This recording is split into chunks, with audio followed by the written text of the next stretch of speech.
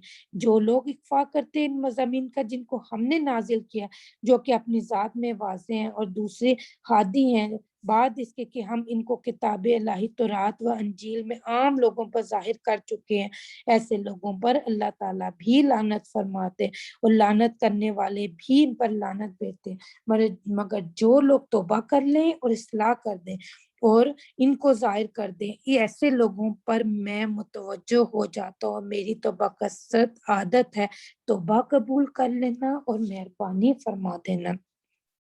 اللہم جعلنا منہ، اللہ تعالیٰ ہمیں ان لوگوں میں بنا دے جن کی تو توبہ قبول فرماتا ہے، جن پر تو اپنی مہربانی، اپنا کرم اور اپنا فضل فرماتا ہے۔ البتہ وہ لوگ جو اسلام نہ لاویں، اسی حالت غیر اسلام پر مر جائیں، ایسے لوگوں پر لعنت اللہ تعالیٰ کی اور فرشتوں کی اور آدمیوں کی بھی، سب کی، اور وہ ہمیشہ ہمیشہ اسی لعنت میں رہیں گے۔ ان سے عذاب ہلکا نہ ہوگا اور نہ ہی ان کو مہلت دی جائے گی۔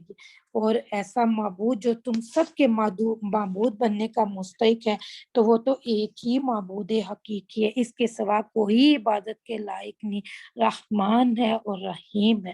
بلا شبہ آسمانوں کے اور زمین کے بنانے میں اور یکے بعد دیگرے دن اور رات کے آنے میں اور جہازوں میں جو کہ سمندر میں چلتے ہیں، آدمیوں کے نفع کی چیزیں اور اسباب لے کر، اور بارش کے پانی میں جس کو اللہ تعالیٰ نے آسمان سے برسایا، پھر اس سے بعد زمین کو تر و تازہ کیا، اس کے خشک ہوئے پیچھے اور ہر قسم کے حیوانات اس میں پھیلا دیے، اور ہواؤں کے بدلنے میں اور ابر میں جو زمین اور آسمان کے درمیان مقید اور معلق رہتا ہے، دلائل ہیں توحید کے موجود ہے ان لوگوں کے لیے جو عقل سلیم رکھتے ہیں۔ اور ایک آدمی وہ بھی ہے جو علاوہ اللہ تعالیٰ کے اوروں کو بھی شریک الہ قرار دیتے ہیں اور ان سے ایسی محبت رکھتے ہیں جیسے محبت اللہ سے رکھنا ضروری ہے، اور وہ جو مومن ہے ان کو صرف اللہ تعالیٰ کے ساتھ نہایت قوی محبت ہے۔ اور کیا خوب ہوتا اگر یہ ظالم مشرکین جب دنیا میں کسی مصیبت کو دیتے تھے اس کے وقوع میں غور کر کے سمجھ لیا کرتے کہ سب قوت اللہ تعالیٰ ہی کی ہے، اور یہ سمجھ لیا کرتے کہ اللہ تعالیٰ کا عذاب آخرت میں بھی اور سخت ہوگا، جبکہ وہ لوگ جن کے کہنے پر دوسرے چلے تھے ان لوگوں سے صاف الگ ہو جائیں گے جو ان کے کہنے پر چلے تھے، وہ سب عذاب کا مشاہدہ کر لیں گے، باہم ان میں جو تعلقات ہیں اس وقت سب قطع ہو جائیں گے، اور یہ تابع لوگ یوں کہنے لگیں گے کسی طرح ہم سب کو دنیا میں بس ذرا ایک دفعہ جانا مل جائے تو ہم بھی ان سے صاف الگ ہو جائیں جیسے یہ ہم سے اس وقت صاف الگ ہو بیٹھے۔ اللہ تعالیٰ یوں ہی ان کی بدعمالیوں کا خالی ارمان کر کے ان کو دکھلا دیں گے اور ان کو دوزخ سے نکلنا کبھی نصیب نہیں ہوگا۔ یہاں پر ہم دعا کر لیتے ہیں کہ دعا کے لیے ہاتھ اٹھا لیجئے۔ اللہ تعالیٰ ہم لوگوں نے سورۃ بقرہ کی تلاوت فرمائی، اس کی ترجمہ کیا، اس کی تفسیر فرمائی۔ اللہ تعالیٰ اس میں تیرے بہت سے احکامات ہیں، اللہ تعالیٰ ان احکامات کو سمجھ کر پڑھنے اور ان پر عمل کرنا والا بنا دے۔ اللہ اتنی زندگی ہم لوگوں نے اپنی پچھلی قرآن سے دوری میں نکال دی، اللہ تعالیٰ اس کو معاف فرما دے۔ اللہ تعالیٰ ہمارے لیے جنت کے راستے آسان بنوا، اللہ ہمیں علم کے راستے پر چلنے والا بنا، اللہ ہمیں تمام انبیاء کی اتباع نصیب فرما، اللہ ہمیں نبی پاک صلی اللہ علیہ وآلہ وسلم کے راستے پر چلنے والا بنا جو کہ بلا شبہ کامیابی کا راستہ ہے۔ اللہ تعالیٰ ہمیشہ ہمیں صراط مستقیم پہ رکھ اور اسی کا راستے کا مسافر بنا دے۔ اللہ ہمارے علم میں بہت اضافہ فرما، علم میں اضافے کے ساتھ ساتھ اللہ تعالیٰ ہمیں عمل والا بنا، اور اللہ ہمیں وہ علم عطا فرما جسے تو علم کہتا ہے۔ اللہ تعالیٰ ہمیں قرآن حدیث کا علم عطا فرما اور اس پر عمل کرنے والا بنا دے۔ اللہ تعالیٰ جب تک ہماری زندگی ہے اللہ تعالیٰ ہمیں قرآن پاک سے جوڑے رکھیں، اللہ تعالیٰ ہمیں قرآن پاک کو صحیح طرح سے تلاوت کرنے کی توفیق عطا فرما، صحیح شد مد اور تجوید کے ساتھ اللہ پاک ہمیں قرآن پاک پڑھنا ہمارے نصیبوں میں لکھ دے۔ اللہ تعالیٰ ہماری تجوید کو درست فرما دے، اللہ تعالیٰ ہمیں بندگی کے حق سکھا دے، اللہ تعالیٰ ہماری مدد فرما اس دنیا میں بھی اور آخرت میں بھی، اللہ تعالیٰ جنت کو ہمارا مقدر کر دے، اللہ دوزخ کو ہم سے دور فرما دے۔ اللہم اجرنا من النار، اللہم اجرنا من النار، اللہم اجرنا من النار۔ اللہم انی اسألک الجنۃ الفردوس، اللہم انی اسألک الجنۃ الفردوس، اللہم انی اسألک الجنۃ الفردوس، رب ابن لی عندک بیتا فی الجنہ، آمین ثم آمین۔ رب اجعلنی مقیم الصلاۃ ومن ذریتی ربنا وتقبل دعا، ربنا اغفر لی ولوالدی وللمؤمنین یوم یقوم الحساب۔ سبحانک اللہم وبحمدک ونشہد ان لا الہ الا انت ونستغفرک ونتوب الیک، وسلام علی المرسلین والحمد للہ رب العالمین، آمین ثم آمین۔ السلام علیکم ورحمۃ اللہ وبرکاتہ۔